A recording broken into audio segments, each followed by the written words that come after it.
Kita buka dengan informasi pertama, saudara. Harga cabai merah di beberapa pasar tradisional di Banda Aceh dan Aceh Besar berkisar Rp20.000 per kilogramnya. Menurut pedagang, turunnya harga cabai merah ini karena pasokan dari sentra-sentra produksi cabai di Aceh yang telah memasuki panen raya, sehingga stok cabai di tingkat pedagang pun melimpah. Seperti pantauan di Pasar Induk Lambaro Aceh Besar, stok cabai merah di tingkat pedagang sangat banyak.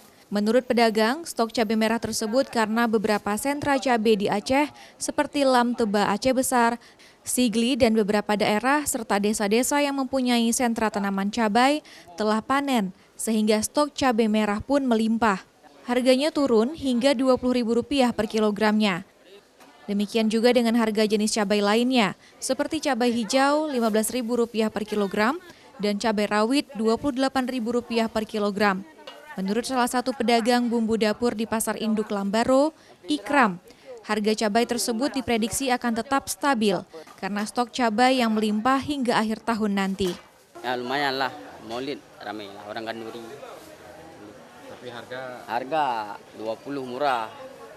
Ya, tapi orang belanja biasa ramai Maulid lah. Sementara itu, disinggung tentang daya beli masyarakat, Ikram mengatakan hingga sejauh ini tidak ada penurunan daya beli, apalagi kebutuhan pokok tetap stabil.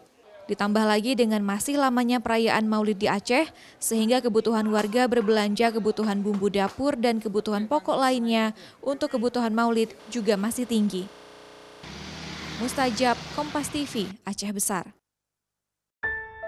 Di depan kaca, berkaca, mengaca. Bayang-bayang menepuk-nepuk pipi. Aku terpenjara,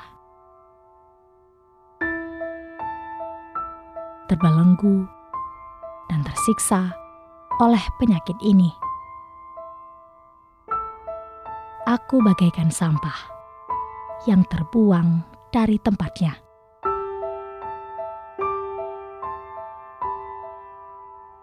Aku marah dan marah. Mengapa aku harus begini? Akankah aku dapat kembali? Masihkah aku dapat kembali?